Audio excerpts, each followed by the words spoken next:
Hello साथियों, स्वागत है आपका आपके अपने YouTube चैनल पर। और शुरुआत करते हैं अपनी क्लास की। आज की क्लास की हम शुरुआत करेंगे अपनी पिछली क्लास के रिवीजन से, क्योंकि आगे का पढ़ने से पहले पिछला याद होना भी जरूरी है। तो फटाफट से हम ज़्यादा समय खराब नहीं करते हुए फटाफट बुलेट फॉर्म में कल की क्लास का रिवीजन कर लेते हैं। पहला ही पॉइंट है हमारा कि राजस्थान टूरिज्म इन्वेस्टमेंट पर्यटन मंत्री यूएई के अब्दुल्ला बिन तोक अल मुरी के साथ मिलकर राजस्थान की कितनी 662 ऐतिहासिक शेखावटी हवेलियों का संरक्षण किया जाएगा। ये मैंने थोड़ा सा पॉइंट पॉइंट बनाकर यहाँ लिख दिया है, इतना डिटेल में नहीं, जिससे आपको एक न्यूज जो है ओवरऑल पता चल जाए कि हमने क्या पढ़ा था। वही हमारी सेकंड न्यूज है कि मुख्य सचिव श्रीनिवासन का कार्यकाल बढ़ाकर कितना कर दिया है, 6 महीने। थर्ड, 7वें राजीव गांधी स्मृति लाइफ टाइम अचीवमेंट का अवार्ड जो है किसे दिया गया है, डॉक्टर सीपी जोशी को दिया गया है। वहीं जस्टिस रेड्डी की अध्यक्षता वाली कमेटी गठित की गई है। ये जो जंतर मंतर पर जैन जी आंदोलन हुआ है, उस आंदोलन में पुलिस द्वारा या पुलिस पर जो भी अगर कोई गलत कार्य किया गया है, अत्याचार किया गया है या किसी तरीके का उनके साथ अपराध करने की कोशिश की गई है, उसकी जांच के लिए जस्टिस रेड्डी की अध्यक्षता में एक कमेटी का गठन किया गया है। 5 सदस्यीय कमेटी है। महात्मा गांधी की पांडुलिपि और सामान जो है उसका नीलामी की गई है। हिंगोरानी, ठीक है, 16.2 करोड़ इसका सामान का पूरा नीलामी में लगा। उद्योग की परिभाषा जो है बदली गई है। 1978 में जो उद्योग की परिभाषा थी वो अब 2020 में लागू नहीं है। मतलब 2020 का जो अधिनियम है लागू उद्योग का, उस पर लागू नहीं की गई है। यह परिभाषा के अनुसार उद्योगों का वर्गीकरण और मानक बदलेंगे। वहीं हमारा कल का जो है लास्ट पॉइंट, झूले का मेला, ये आपके राजस्थान के संस्कृति, कला और संस्कृति संबंधित है। और न्यू टॉपिक पॉइंट लगा है ये कि ये मेला लक्ष्मी और जगदीश भगवान को भाद्रपद कृष्ण द्वितीया, यहाँ लिखने में थोड़ी सी मिस्टेक थी इसलिए मैंने यहाँ लिख दिया है। काष्ठ निर्मित झूला, लकड़ी का झूला है, ये देख रहे हो आप, लकड़ी का झूला है। यहाँ लक्ष्मी जी और जगदीश जी जो है विराजमान है गर्भगृह से बाहर, ये मैंने पॉइंट आपको लिखवाया था। झूले पर लक्ष्मी और जगदीश दोनों स्थापित हैं। वहीं साथ में कौन है, चार भुजानाथ जी, बिहारी जी, शालीग्राम जी भी अपनी सखियों के साथ गर्भगृह से बाहर स्थान ग्रहण किया हुआ है। तो यहाँ झूले का मेला जो है जयपुर से संबंधित है। कब भरता है ये, भाद्रपद कृष्ण द्वितीया को। और काष्ठ निर्मित झूला होता है जिसमें भगवान लक्ष्मी, माता लक्ष्मी और भगवान जगदीश दोनों विराजमान होते हैं। उन्हीं के साथ ये गर्भगृह से बाहर विराजित होते हैं। इन्हीं के साथ चार भुजा जी, बिहारी जी और शालीग्राम जी भी स्थान ग्रहण करते हैं अपनी सखियों के साथ।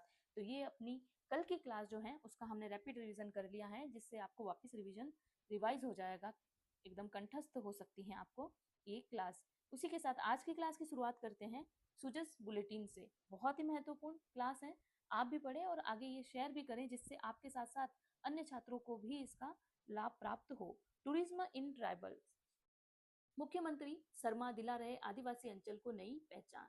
तो यहाँ से आपको पॉइंट ध्यान रखने हैं कि सबसे पहले पॉइंट है कि पर्यटन, वैश्विक पर्यटन के मानचित्र पर आयाम बनाएगी जनजातीय संस्कृति। रोजगार और स्वरोजगार दोनों बढ़ाने के लिए ग्रामीण अर्थव्यवस्था को लगेंगे 100 करोड़ की योजना जो है वो ट्राइबल टूरिज्म सर्किट। कौन सा सर्किट है ये, tribal tourism circuit. First grade का जीके का जो पेपर है उसमें ये पॉइंट आपके पर्यटन वाला है, और सर्किट वाला भी बिल्कुल ये पॉइंट आपको दे रखा है। और जीके के पॉइंट ऑफ व्यू से तो सभी के लिए महत्वपूर्ण है, फर्स्ट ग्रेड वालों के लिए दोनों ही रूप में महत्वपूर्ण है ये। तो आपको ध्यान रखना है कि ट्राइबल टूरिज्म सर्किट के तहत कौन कौन से जिलों को सम्मिलित किया गया है। आदिवासियों का जो कहा जाता है कुंभ, सभी को पता है, आपने इतिहास में ये पढ़ रखा है, संस्कृति में, कि डूंगरपुर का जो बेणेश्वर धाम है, अब डूंगरपुर बेणेश्वर जो धाम है वहां पर त्रिवेणी संगम है। कौन कौन सा, सोम, माही और जाखम, ये त्रिवेणी संगम है। और ये कौन सा गांव है, नवाटापरा, नवाटापरा गांव है। उस गांव में आदिवासियों का कुंभ लगा जाता है। ये डूंगरपुर का बेणेश्वर, ये महादेव मंदिर है जहां पर महादेव के खंडित अंगूठे की पूजा, शिवलिंग की, खंडित शिवलिंग की पूजा की जाती है। खंडित शिवलिंग, खंडित शिवलिंग की पूजा की जाती है यहाँ पर। तो आपको एक ही पॉइंट में इतने सारे पॉइंट जो है एग्जाम के पॉइंट ऑफ व्यू से याद हो गए। बेणेश्वर धाम जो है डूंगरपुर में है, आदिवासियों का कुंभ है, यहाँ पर त्रिवेणी संगम है, सोम माही जाकम। कौन सा गांव है? नवाटापरा। नवाटापरा, नवाटापरा गांव है। आपको अगर डूंगरपुर नहीं दिया हो तो आप कंफ्यूज ना हो, ये नवाटापुरा गांव में है और यहाँ पर खंडित शिवलिंग की पूजा की जाती है। इसी के साथ बांसवाड़ा जो मानगढ़ धाम है, सभी ने पढ़ रखा है इसको। बांसवाड़ा मानगढ़ धाम 17 नवंबर 1913 में, 17 नवंबर 1913 को यहाँ पर मानगढ़ की जो पहाड़ी थी, वहां मानगढ़ बांसवाड़ा और गुजरात की सीमा पर ये पहाड़ी है। उस पहाड़ी पर संत श्री गोविंद गुरु द्वारा भील आदिवासियों द्वारा एक बेगार प्रथा, अत्यधिक लगान और अपने अधिकारों के लिए शांतिपूर्ण सभा और आंदोलन किया जा रहा था। वहीं ब्रिटिश सेना ने गोलीबारी की और इस गोलीबारी में लगभग 1500 आदिवासियों की मृत्यु हो चुकी थी। इसे राजस्थान का जलियांवाला बाग कहा जाता है और आदिवासियों का नरसंहार भी कहा जाता है, जलियांवाला बाग। तो यहाँ से आपकी करंट की न्यूज के साथ साथ आपकी इतिहास की न्यूज जो है वो भी कंप्लीट हो गई। 2 पॉइंट आपके यहाँ कंप्लीट हुए हैं। अब ट्राइबल सर्किट में और कौन से क्षेत्रों को भी सम्मिलित किया गया है? पहला डूंगरपुर का आदिवासी कुंभ मेला, बेणेश्वर धाम, बांसवाड़ा का मानगढ़ धाम, सेकंड पॉइंट। थर्ड पॉइंट है चित्तौड़गढ़ का जो मातृ कुंडिया मेवाड़ का प्रयाग कहा जाता है, मेवाड़ का प्रयाग मातृ कुंडिया जो चित्तौड़गढ़ का है। और प्रतापगढ़ का सीता माता अभ्यारण्य, गौतमेश्वर महादेव मंदिर और बांसवाड़ा का त्रिपुरा सुंदरी मंदिर जो है, उदयपुर के ऋषभ देव मंदिर, इन सभी को मिलाकर जो ट्राइबल सर्किट है उनमें सभी को सम्मिलित किया गया है। तो ये सभी आपने पढ़ रखे हैं अच्छे से और यहाँ पर हमने इसको रिवाइज भी कर लिया है। इसी के साथ जो ये सर्किट बनाया जा रहा है, इससे सरकार क्या देना चाह रही है इन लोगों को? तो सरकार यहाँ की लोगों को, राज्य सरकार जनजातीय अंचल को भी वैश्विक पर्यटन मानचित्र पर नई पहचान दिलाने की और दिशा में प्रभावी कदम उठा रही है। इसके तहत स्थानीय पर्यटन स्थलों के विकास, साथ ही प्राकृतिक संपदा, हस्तशिल्प और लोक परंपराओं का संरक्षण और संवर्धन का कार्य भी किया जा रहा है। राज्य सरकार का उद्देश्य केवल पर्यटन को बढ़ावा देना ही नहीं, बल्कि स्थानीय रोजगार और जनजातीय समाज को आजीविका को बढ़ाकर ग्रामीण अर्थव्यवस्था को नई ऊर्जा प्रदान करना है। यहाँ पर सिर्फ पर्यटन को बढ़ावा नहीं देना है, साथ ही साथ जनजातीय स्थानीय रोजगार, समाज, आजीविका को बढ़ावा भी देना है। इसी क्रम में ट्राइबल टूरिज्म सर्किट और महाराणा प्रताप टूरिज्म सर्किट विकसित करने के साथ ही जनजातीय क्षेत्रों को 306 करोड़ रुपए पर अधिक विभिन्न पर्यटन परियोजनाओं का कार्य किया जा रहा है। तो ये पॉइंट भी आपके क्लियर हो गए कि यहाँ पर सिर्फ पर्यटन स्थल ही नहीं बनाए जा रहे हैं, साथ ही साथ उनको स्वरोजगार और विश्वव्यापी एक पहचान भी दिलाई जा रही है। आदिवासी आस्था, कला और संरक्षण उत्पादों का ब्रांड बनफूल, ये भी बहुत महत्वपूर्ण है कि ये बनफूल क्या है, कला का संरक्षण करना है और जो उत्पाद है उनका ब्रांड बनाया है बनफूल। इसके बारे में पिछली क्लास में हमने पढ़ चुके हैं। सांस्कृतिक विरासत को सुरक्षित, संरक्षित और संवर्धित करने के लिए सौंध की माटी धरोहर प्रलेखन योजना चलाई जा रही है। कौन सी योजना? सौंध माटी आदि धरोहर प्रलेखन योजना चलाई जा रही है। पॉइंट 1, पॉइंट 2, किसको संरक्षण और सुरक्षित करने के लिए? उत्पादों को संरक्षण और सुरक्षित देने के लिए बनफूल योजना कौन सी है? सौंध माटी धरोहर प्रलेखन योजना। इसके तहत क्या कार्य किया जाएगा? वाद्य यंत्र, पाक कला, चित्रकारी, भित्ति चित्र, काष्ठ प्रस्तर, कला, नृत्य, गायन का प्रलेखन कार्य प्रक्रियाधीन है। वहीं बनफूल जनजाति डिजाइन स्टूडियो और बनफूल ब्रांडिंग जैसी पहल के जरिए जनजाति कलाकारों को सूचीबद्ध करने के लिए उनके उत्पादों के जरिए बाजार उपलब्ध कराया जा रहा है। यहाँ पर एक ही न्यूज में आपकी बहुत सारी सब्जेक्ट की जो पॉइंट है वो कंप्लीट हो चुके हैं। यहाँ आपका हिस्ट्री कंप्लीट हो चुका है, वहीं जीके और सरकार द्वारा कौन सी परियोजनाएं चलाई जा रही हैं, परियोजना वाला पार्ट, जीके वाला पार्ट भी कंप्लीट हो चुका है। इसी के साथ हिस्ट्री से संबंधित फिर क्वेश्चन आपने हिस्ट्री में महाराणा प्रताप के बारे में और महाराणा प्रताप से संबंधित जितने भी क्षेत्र हैं उनके बारे में भी विस्तृत अध्ययन किया हुआ है। इसी में महाराणा प्रताप टूरिज्म सर्किट एकीकृत होगा। इतिहास 206 करोड़ का यहाँ पर व्यय किया जाना प्रस्तावित है। इसी के साथ चावड़ जो महाराणा प्रताप की राजधानी थी अंतिम, हल्दी घाटी जहाँ इनका जन्म हुआ था, गोगुंदा, कुंभलगढ़, हल्दी घाटी में युद्ध और कुंभलगढ़ में इनका जन्म हुआ था। दिवेर और उदयपुर उदय सिंह द्वारा बसाया गया था। इन सभी का विकास किया जाएगा। इसी के साथ मुख्यमंत्री नेतृत्व टूरिज्म इन ट्राइब्स अब केवल पर्यटन का विषय नहीं बल्कि सामाजिक, आर्थिक और सशक्तिकरण, सांस्कृतिक गौरव का सशक्त माध्यम बन रहा है। यहाँ से बहुत सारी चीजें आपके लिए क्लियर हो चुकी हैं। जो सब्जेक्टिव एग्जाम है, वन डे एग्जाम है, उसके लिए तो यहाँ पर ऑब्जेक्टिव क्वेश्चन बहुत सारे निकल चुके हैं।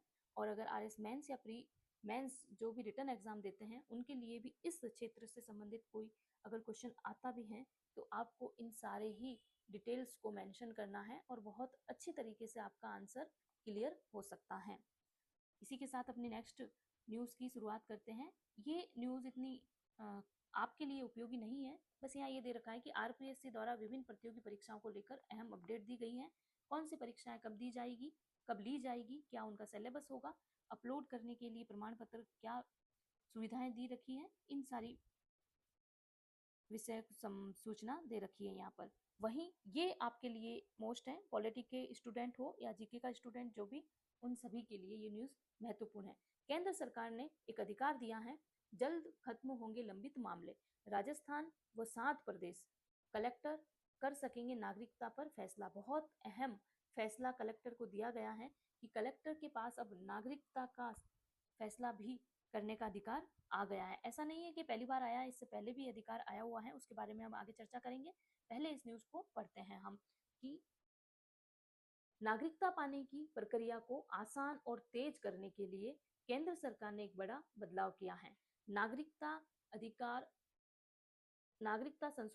संविधान संशोधन अधिनियम जो है वो तीसरा संशोधन है 2026 का। इसके तहत गुजरात, राजस्थान, पंजाब, पश्चिमी बंगाल, असम, त्रिपुरा, केंद्र शासित प्रदेश, जम्मू कश्मीर और लद्दाख, इन सभी क्षेत्रों में जिला कलेक्टर नागरिकता संशोधन अधिनियम CAA की धारा 6B, आपको ये ध्यान रखना है, कौन सी धारा 6B के तहत पात्र आवेदनों पर सीधे फैसला कर सकेंगे। असम और त्रिपुरा के जनजातीय क्षेत्र जो है इस दायरे से बाहर हैं, इनको इसमें नहीं रखा गया है। वहीं अब क्या व्यवस्था कर सकते हैं कलेक्टर, क्या उनको अधिकार दिए गए हैं, तो कलेक्टर पहला पॉइंट है आवेदन प्राप्त करने का, दूसरा पॉइंट है दस्तावेजों की जांच, जरूरी पूछताछ, पात्रता तय करने के बाद नागरिकता देने की प्रक्रिया पूरी कर सकेंगे। वे आवेदक को निष्ठा की शपथ भी दिला सकेंगे। तो ये आपको पॉइंट टू पॉइंट ध्यान रखना है। यानी अब CAA के तहत पात्र आवेदन के अंतिम निस्तारण के लिए केंद्र की सशक्त समिति के स्तर तक जाने की जरूरत नहीं है। अब इसका निर्णय कलेक्टर द्वारा भी दिया जा सकता है। पहले क्या होता था, पहले एक समिति बनी हुई थी, उस समिति में कौन कौन थे, जिला स्तर पर आवेदन की जांच बाद इसे राज्य UT की सशक्त समिति के पास भेजा जाता था। राज्य की और UT की सशक्त जो समिति थी उसके पास इस जांच को भेजा जाता था। इसकी अध्यक्षता संबंधित जनगणना संचालन निदेशक करते थे। समिति में खुफिया ब्यूरो SIB, विदेशी क्षेत्रीय पंजीकरण कार्यालय FRRO और राष्ट्रीय सूचना विज्ञान केंद्र NIC और डाक विभाग के अधिकारी शामिल होते थे। इन सभी को मिलाकर एक समिति बनती थी। उस समिति के बाद पास में ये रिपोर्ट जाती थी और फिर इसका निवारण या इसे सही गलत जो भी पॉइंट निकालने होते थे निकाला इस समिति के द्वारा जाता था। लेकिन अब ये सारे अधिकार कलेक्टर को दिए गए हैं। अब देखते हैं कि क्या ये अधिकार कलेक्टर को पहली बार दिए हुए हैं, तो आपका इस क्वेश्चन का आंसर यहाँ है जी नहीं। ये पहले भी अधिकार 9 राज्यों और 31 जिला अधिकारियों को नागरिकता अधिनियम की धारा 5 और धारा 6 के तहत दिए गए हैं। अब जो अधिकार दिया गया है वो धारा 6B के तहत दिया गया है, ये आपको ध्यान रखना है। बहुत ही महत्वपूर्ण न्यूज़ है, बहुत ही महत्वपूर्ण। यहाँ से आपके लिए क्वेश्चन और आंसर पुटअप हो सकता है। आपको बहुत अच्छे से इसको समझना चाहिए, पॉइंट टू पॉइंट आपको इसको क्लियर करना चाहिए। आप नोट डाउन भी कर सकते हैं, क्योंकि ये जितना सब्जेक्टिव मतलब ऑब्जेक्टिव एग्जाम में जितना महत्वपूर्ण है उससे ज़्यादा ये रिटर्न एग्जाम में महत्वपूर्ण है। इससे संबंधित अगर आपके पास कोई क्वेश्चन होता है तो आप ये सारे ही डिटेल जो यहाँ दे रखी है इस डिटेल को मेंशन करके अपना आंसर बहुत अच्छा बना सकते हैं। इससे फ़ायदा क्या होगा, तो इससे फ़ायदा ये है कि लंबित आवेदनों का क्या होगा। पहले हम ये देखते हैं कि जो पुराने आवेदन पड़े हुए हैं उनका क्या होगा। उन आवेदनों को भी समिति द्वारा कलेक्टर को भेजा जाएगा और उनका भी जल्द ही निवारण करने की उम्मीद कलेक्टर द्वारा की जा रही है। ये कार्य क्यों लिया गया है, ये निर्णय क्यों लिया गया है? सरकार के सीए के तहत किए गए नए प्रावधानों से लंबित नागरिकता आवेदनों को जल्द निपटाने की उम्मीद है। अकेले राजस्थान में करीब 600 आवेदन लंबित हैं नागरिकता से संबंधित। तो यहाँ पूरी क्लियर हो गई है आपकी न्यूज, क्यों ये जो अधिकार है कलेक्टर को दिए गए हैं। राजस्थान सहित कितने राज्यों को इनमें यूटी को शामिल किया गया है, कलेक्टर के पास क्या अधिकार दिए गए हैं, उसी के साथ कौन सी धारा में संशोधन किया गया है, कौन सी धारा जोड़ी गई है, क्या पहले भी इस तरीके का अधिकार कलेक्टर को दिया गया था, और दिया गया था तो कौन सी धारा में दिया गया था 5 और 6 में, पहले ये कार्य कौन करता था, समिति करती थी, उस समिति में कौन कौन सम्मिलित था, इन सभी बातों का हमने यहाँ पर डिटेल में चर्चा की है। किसे मिलेगा फायदा, ये भी पॉइंट हम क्लियर कर लें। पाकिस्तान और बांग्लादेश और अफगानिस्तान से आए हुए हिंदू, सिख, बौद्ध, जैन, पारसी और ईसाई समुदाय, यहाँ आपको मुस्लिम है ना, इनका ध्यान रखना है, क्योंकि यहाँ हिंदू सिख साफ साफ अक्षरों में लिख रखा है। 31 दिसंबर 2014 तक भारत आ चुका हो, मतलब 2014 तक वो भारत में आ चुका था, उनको नागरिकता अधिकार देने का राज्य के द्वारा ये निर्णय लिया जा रहा है। वहीं बहुत महत्वपूर्ण न्यूज, 1 साल की वकालत पर अब बन सकेंगे जज। बिल्कुल, पहले ये मई 2025 में फैसला लिया गया था कि 3 साल की वकालत की बात यहाँ की गई थी। अब सुप्रीम कोर्ट ने ये फैसला लिया है 2-1 के बहुमत से कि चयन के बाद 1-1 साल, मतलब करना तो अभी भी 2 साल है, लेकिन उसको अलग अलग पार्ट में डिवाइड किया है। 2 साल की ट्रेनिंग जरूरी है। ट्रेनिंग कैसे? जुडिशियल सर्विस में चयनित उम्मीदवारों को ट्रेनी न्यायिक अधिकारी के रूप में राज्य की जुडिशियल अकेडमी के 1 साल की गहन ट्रेनिंग करनी होगी, और यह ट्रेनिंग 1 साल की बार प्रैक्टिस के बराबर मानी जाएगी। इसमें जुडिशियल मजिस्ट्रेट के वेतन में आधा हिस्सा इसको दिया जाएगा। उसी के साथ जो सेकंड 1 साल की ट्रेनिंग है, फिर 1 साल की लॉ क्लर्कशिप करनी होगी। यहाँ पर जुडिशियल मजिस्ट्रेट की 1 साल करनी है, उसी के बाद लॉ क्लर्कशिप की भी इनको 1 साल यहाँ ट्रेनिंग करनी है, क्लर्कशिप करनी होगी। इसमें 6 महीने जिला एवं सत्र न्यायाधीश या हायर जुडिशरी सर्विस के किसी सदस्य की निगरानी में काम करना होगा। आगे 6 महीने हाई कोर्ट के जज के लॉ क्लर्क के रूप में कार्य करना होगा। तो यहाँ पर 2 साल जो भी वकील हैं उनको ट्रेनिंग करनी होगी, और 2 साल को बांट रखा है, 1 साल मजिस्ट्रेट के साथ और 1 साल क्लर्कशिप के साथ लॉ में, उसको भी 6-6 महीने के पार्ट में डिवाइड किया है। वहीं देश में पहली बार बना गोबर इकोनॉमिक रोड मैप, गौशालाएं अनुदान नहीं उत्पादन से बनेगी आत्मनिर्भर। बिल्कुल, अब गौशालाओं को अनुदान चंदा देने की जरूरत नहीं है, वो आत्मनिर्भर हो चुकी हैं। राष्ट्रीय गो आधारित प्राकृतिक कृषि एवं गोबर अर्थव्यवस्था प्रशिक्षण संकल्प सम्मेलन 2026 में भारतीय कृषि और ग्रामीण अर्थव्यवस्था को नई दिशा देने का फैसला लिया गया है। वहीं टोंक रोड सांगानेर स्थित वैदिक पादप औषधीय केंद्र में जुटे देश भर के विशेषज्ञों, कृषि उद्यमियों, एफपीओ प्रतिनिधियों ने सर्वसम्मति जयपुर में घोषणा पत्र 2026 पारित किया, और विशेषज्ञों ने यह तय किया कि गौशालाओं को अब केवल अनुदान और संरक्षण के दायरे से बाहर निकालकर उत्पादन, नवाचार, ग्रामीण उद्यमिता के आत्मनिर्भर केंद्रों में बदला जाएगा। यहाँ पर अखिल भारतीय जैविक किसान उत्पादक संघ के राष्ट्रीय अध्यक्ष डॉक्टर अतुल गुप्ता ने बताया, मिशन 2030, ये याद रखना है आपको, का ऐलान करते हुए कहा कि प्रदेश की करीब 4000 गौशालाओं को सीधे गोबर गोमूत्र आधारित जैविक खाद, प्राकृतिक कृषि आदान, वैल्यू एडेड उत्पादों से जोड़ा जाएगा। इन्हें महिला स्वयं सहायता समूहों और एफपीओ के जरिए स्थानीय कुटीर उद्योगों का रूप दिया जाएगा। यहाँ से देखो, गौशालाओं को भी सशक्त किया जा रहा है, मिशन 2030 चलाया जा रहा है, और महिला स्वयं सहायता समूहों को भी यहाँ रोजगार, स्थानीय कुटीर उद्योगों का भी यहाँ कार्य किया जा रहा है, मतलब रोजगार का भी एक नया तरीका खोजा जा रहा है। गोबर और गोमूत्र को आर्थिक संसाधन बनाकर ग्रामीण अर्थव्यवस्था को मजबूत किया जा सकता है। सम्मेलन में वैल्यू एडेड उत्पादों की लाइव प्रदर्शनी के साथ व्यवहारिक प्रशिक्षण भी दिया जाएगा। यहाँ पर घोषणा पत्र में 4 प्रमुख संकल्प लिए, ये आपको याद रखना है, अगर क्वेश्चन यहाँ से बनता है तो ये 4 पॉइंट आपसे पूछे जा सकते हैं। मिशन कौन सा है, ये पूछा जा सकता है। किस किस को फायदा होगा, ये पूछा जा सकता है। यहाँ पर ग्लोबल बॉन्डिंग, मिलेट्स, मसाले, फल और पारंपरिक उत्पादों की पैकेजिंग, प्रोसेसिंग और क्वालिटी सुधारक अंतर्राष्ट्रीय निर्यात श्रृंखला तैयार करना, लागत में भारी कटौती, रासायनिक खादों की जगह गोबर गोमूत्र आधारित खाद और आधुनिक तकनीक अपनाकर किसानों को खेती की लागत घटाना, स्वावलंबन मॉडल, गौशालाओं को आत्मनिर्भर बनाकर उनकी आय में नियमित सुनिश्चितता करना।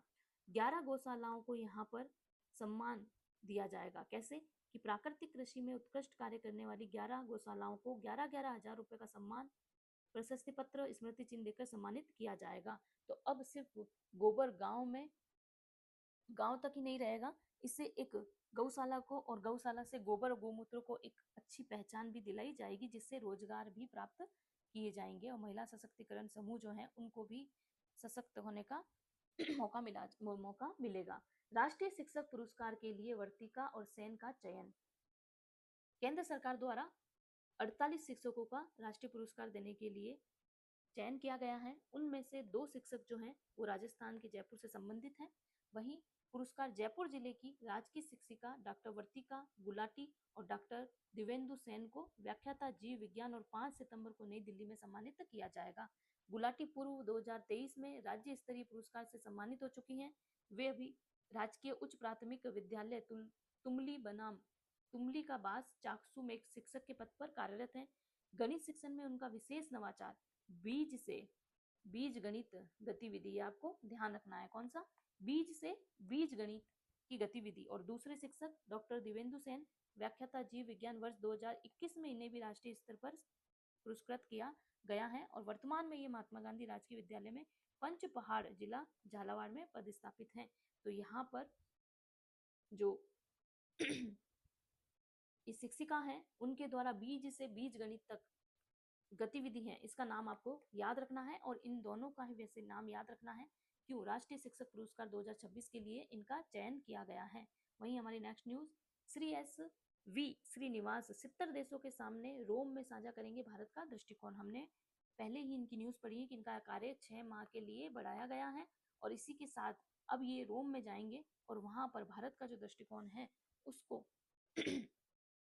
वी श्रीनिवास अगले सप्ताह रोम में लोक प्रशासन और गवर्नेंस से जुड़े अंतर्राष्ट्रीय मंच पर भारत का दृष्टिकोण साझा करेंगे। वे 25 अगस्त को सेपिएंजा यूनिवर्सिटी ऑफ रोम में आयोजित कार्यक्रम में हिस्सा लेंगे। तो आपको ये ध्यान रखना है कौन से कार्यक्रम में हिस्सा लेंगे, कब लेंगे और क्या वहां पर जाकर मंच पर साझा करेंगे। तो लोक प्रशासन और गवर्नेंस से जुड़ी अंतर्राष्ट्रीय मंच पर, यह आपको पॉइंट ध्यान रखना है। नेक्स्ट न्यूज ये है, जैसलमेर बाड़मेर का सेक्टर में थल सेना का शक्ति प्रदर्शन किया गया है। जो वहां पर इमरजेंसी लैंडिंग बनाई गई है उसका अभ्यास किया गया है भारत माला हाईवे पर। अपाचे और रुद्र लड़ाकू हेलीकॉप्टर जो है किसी गंभीर समस्या में अगर जहां पर हेलीपैड होता है वहां इनको हाईवे पर नहीं उतारा जाए तो इस तरीके की जो हेलीपैड बनाए गए हैं वहां ये अपना हेलीकॉप्टर या अन्य किसी लड़ाकू हेलीकॉप्टरों को उतारने भारत आईवाला पट्टी पर लैंडिंग और टेक ऑफ पर अद्वितीय परिचालन क्षमता का प्रदर्शन किया है।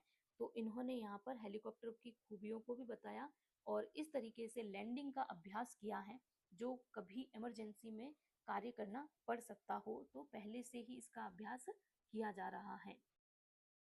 उसी के साथ आज की न्यूज वाली अपनी क्लास खत्म होती है और जैसा कि हम दिल्ली एक पंच गौरव जो स्थानीय पहचान को वैश्विक मंच दिलाने की पहल की गई है सरकार द्वारा, उसके बारे में पढ़ते हैं। तो कल की क्लास में हमारा ये पंच गौरव का पॉइंट क्लियर नहीं हुआ था तो आज हम यहाँ पर 2 जिले के बारे में पढ़ेंगे। आज हमने फर्स्ट न्यूज भी राजसमंद, कुंभलगढ़ इनसे संबंधित ली है, वहीं आज का पंच गौरव का टॉपिक भी राजसमंद से संबंधित है। यहाँ का पर्यटन स्थल है कुंभलगढ़, उपज जो है सीताफल है और उत्पाद जो है मार्बल की चमक है। आप सभी को ये सारी चीजें पता है लेकिन फिर भी एक बार रिवीजन के तौर पर ये कार्य करते हैं। वनस्पति प्रजाति कौन सी है? नीम है। आजादी राष्ट्रा इंडिका और उत्पाद है ग्रेनाइट और मार्बल के उत्पाद।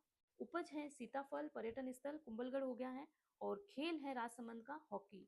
तो हम दिल्ली का एक पंच गौरव जिला साथ ही साथ याद करते जा रहे हैं जिससे आपको एक साथ याद करने की परेशानी ना हो। वहीं हमने गंगानगर से संबंधित भी न्यूज देखी थी और हनुमानगढ़ के बारे में पढ़ा और अब गंगानगर। हनुमानगढ़ और गंगानगर का एक ही उत्पाद है, उपज है किन्नू, ठीक है। और वनस्पति उत्पाद शीशम और शुद्ध सरसों का तेल। यहाँ पर खेल है एथलेटिक्स। वनस्पति प्रजाति शीशम है, डलबर्जिया शिशु और सरसों का तेल उत्पाद है। उपज यहाँ की किन्नू है।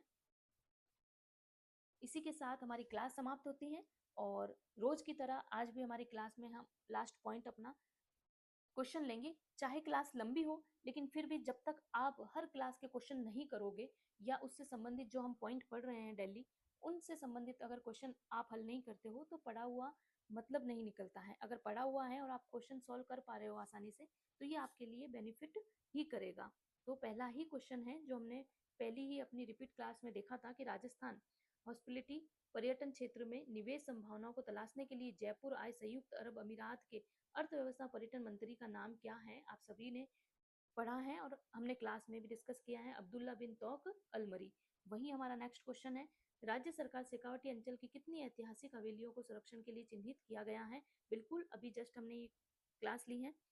662। गर्भवती महिलाओं की संस्थागत डिलीवरी और प्रसव के दौरान सहायता के लिए प्रदेश भर में स्वास्थ्य विभाग द्वारा कौन सा विशेष कार्यक्रम संचालित किया जा रहा है। यहाँ पर प्रसव सखी कार्यक्रम संचालित किया जा रहा है। राजस्थान का कौन सा जिला पहला जिला है जिसने पीएम शक्ति डिस्ट्रिक्ट मास्टर प्लान तैयार किया है। 12।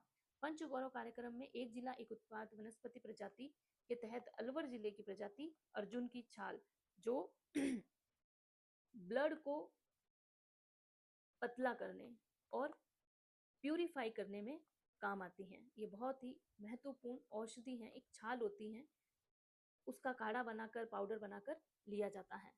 और केंद्रीय गृह एवं सहकारिता मंत्री अमित शाह द्वारा 16 अगस्त 2026 को किस स्थान पर पूर्व प्रधानमंत्री अटल बिहारी वाजपेयी की अष्ट धातु से निर्मित प्रतिमा का अनावरण किया गया है। निम्बाहेड़ा चित्तौड़गढ़ में।